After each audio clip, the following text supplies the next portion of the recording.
친구의 질문, 현재 금 가격은 거품인가? 대답했죠. 자본주의는 원래 다 거품이야. 대답 후 내내 이 질문이 떠나지 않았습니다. 1970년 이후 금 가격 추이입니다. 2008년 금융위기 후 폭발적 상승 후 급락한 상황에서 고점을 돌파하고도 엄청나게 상승했습니다. 1900년부터 2023년까지 금 채굴량 그래프입니다. 24년은 약 3,300톤입니다. 기술 발전 때문이겠지만 채굴량은 오히려 큰 폭으로 상승했습니다. 10년 만기 국채 수익률의 1970년부터 현재까지의 차트입니다. 2000년 이전에는 6% 이상, 때로는 10%가 넘는 금리도 이상하지 않았지만 지금은 4%도 너무 높게 느껴집니다. 금 가격을 물가 상승률을 반영하여 구매력 기준으로 다시 계산한 것입니다. 명목 가격이 아니라 실질 가치로 환산한 수치입니다. 그림에서 플러스 1 시그마, 마이너스 1 시그마 표시가 있습니다. 표준 편차는 데이터가 평균으로부터 얼마나 퍼져 있는지를 나타냅니다. 1 시그마 확률은 68%, 2 시그마 확률은 95%, 3 시그마는 99%입니다. 금 가격 실질 가치 차트는 2 시그마 부분도 훌쩍 뛰어넘어 3 시그마 99% 확률 부분까지 넘어선 것이 보입니다. 20년 차트와 10년 차트를 봅니다. 현 가격이 3 시그마 부분에 있습니다. 가격이 3 시그마 부분에 존재한다고 완전히 거품이라고 부를 수 있을까요? 경제는 통화량입니다. 통화량이 모든 것의 시작이자 끝입니다. 주가 상승도 통화량 때문입니다. 통화량에서 가장 먼저 살펴보아야 할 부분이 바로 M2입니다. 너무 옛날 데이터는 빼고 금융위기 이전 20년 전인 2005년부터 살펴봅니다. 프레드에서 가져온 미국 M2 그래프입니다. 두 번의 경기 침체가 보입니다. 2005년부터 현재까지 미국 S&P 500 차트입니다. 20년 데이터로는 아직 3시그마 99% 확률 부분까지 넘지는 않은 상태입니다. S&P 500 차트를 M2 그래프에 포개했습니다. 금융위기 때 과도한 하락 후부터 M2 증가에 맞추어 증가하고 있습니다. 코로나19 경기 침체, 제로금리와 양적 완화로 인한 통화량의 급격한 상승, 우리가 모두 알고 있는 그래프의 모습입니다. 차트를 최근 5년간으로 변경합니다. 급격한 금리 인상과 양적 축소와 함께 찾아온 이례적인 M2의 감소와 더불어 주가도 큰 조정을 받습니다. 관세로 인한 급격한 하락은 급반등을 했기에 없는 것과 마찬가지입니다. 현재의 주가 흐름은 과연 거품인가요? 사실 금도 S&P 500도 나스닥 100의 차트도 모두 부담스러운 위치에 있는 것이 사실입니다. 레이 달리오는 3년 내에 큰 위기가 올 수 있음을 경고합니다. 경제 심장마비라는 자극적인 단어까지 투척합니다. 미국 부채는 2025년 8월 기준 예측보다 빠르게 37조 달러를 돌파했습니다. 매 5개월마다 1조 달러씩 증가하고 있다고 합니다. GDP 대비 부채의 비율입니다. 120%를 넘어 계속 증가하고 있습니다. 최근에 코로나19로 왠지 천장을 뚫어버렸다는 느낌이 듭니다. 미국은 일본의 뒤를 바짝 추격하고 있습니다. 모든 나라들이 일본화되어가는 것은 숙명처럼 느껴지기도 합니다. 이렇게 많은 나라들 중에 한국이 없는 것이 참 신기합니다. 미국 부채의 1년 이동 평균입니다. 이러한 요동이 잠잠해질 수 있을지 의문이지만 커다란 위기만 없다면 불가능한 것은 아닙니다.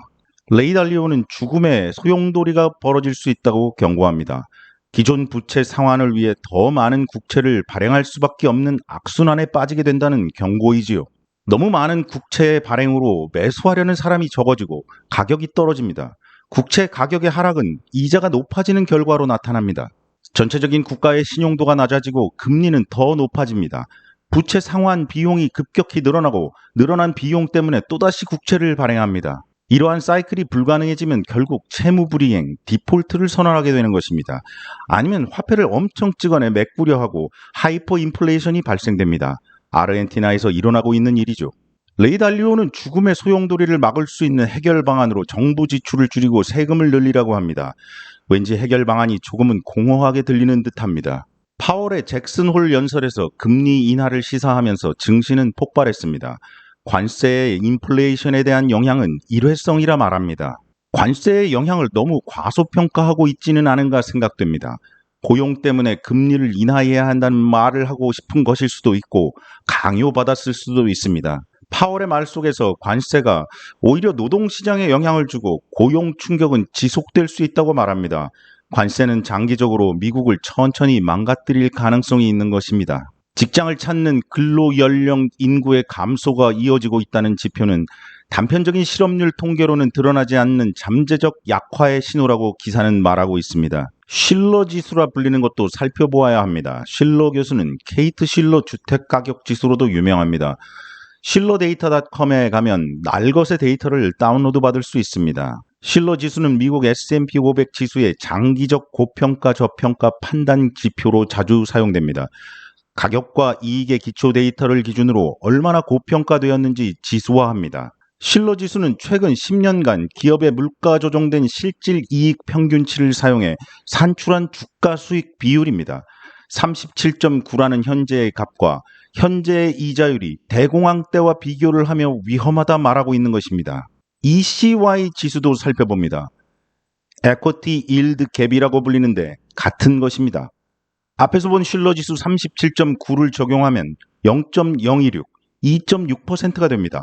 10년의 기대 수익률인 것입니다. 당연히 값이 양수라면 국채 수익률이 작은 것이니 주식이 더 매력적인 것이고 음수라면 주식보다는 채권이 낫다는 것을 의미합니다. 10년 기대 수익률이 2.6%였는데 현재 10년물 국채 금리는 4.3%입니다. ECY가 음수가 나오는 상황은 1980년대부터 2000년대 초반까지는 자연스러운 상황이었습니다.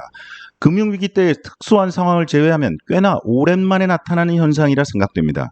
빅스 지수가 거품에 대한 정보를 주는 것은 아닙니다. 하지만 빅스의 엄청난 고점이 늘 공포가 만연하지만 줍줍을 시작해야 하는 시점이었고 역사적 저점들은 위기를 준비해야 하는 시작점이었다는 교훈입니다. 경기 침체에 대한 바로미터 중 하나가 바로 장단기 금리 차이입니다. 미래에 대한 성장, 물가 등이 반영되면 당연히 장기 금리가 높을 수밖에 없습니다. 단기 금리가 장기 금리보다 높아지는 역전 현상이 일어난다는 것은 가까운 미래에 경기 침체가 일어날 수 있다는 불안감의 반영임과 동시에 금리 인하 기대감도 함께 존재하는 것입니다. 최근 들어서는 양수로 돌아서기는 했지만 상당 기간 또 큰 폭으로 음수의 영역에 존재하고 있었습니다. 이제 마지막으로 중국에 대한 이야기를 해보겠습니다. 이제 중국은 저성장이 고착화된 선진국들에 포함해서 살펴보아야 할 국가일 것입니다. 앞서 살펴본 GDP 대비 부채 비율과 관련해서 중국은 96%로 나와 있습니다. 하지만 이 수치를 그대로 믿을 수는 없습니다. 숨겨진 부채가 많다는 것이죠. 중국 경제가 앞으로 2, 3년간 4% 내외의 성장을 유지하며 위기를 겪을 가능성은 낮으나 개혁, 성장강 충돌 및 민간경제 위축 등으로 정책 추진력이 약화되며 경기 하방 압력이 지속될 전망이라 분석합니다. 만약 위기가 온다면 그 상황은 모든 사람이 알게 될 것입니다. 주가의 폭락으로 알려줄 것이니까요. 대처 없이 위기를 맞으면 그 상태로 버텨야 합니다. 위기에 대비하는 것은 위기가 오기 전에 해야 하는 일입니다. 주식의 가장 큰 호재는 주가가 싸다는 것이고 주식의 가장 큰 악재는 주가가 비싸다는 것입니다. 이것은 제가 만든 말입니다. 나중에 제가 유명해지면 이 말이 명언으로 될지도 모르겠네요. 위험한 순으로 나열해 보았습니다. 폭발적 성장 중인 개별 주식만 담고 계셨던 분들은 나스닥 100 ETF로 갈아타는 것만으로도 안전한 곳으로 이동시키는 것입니다.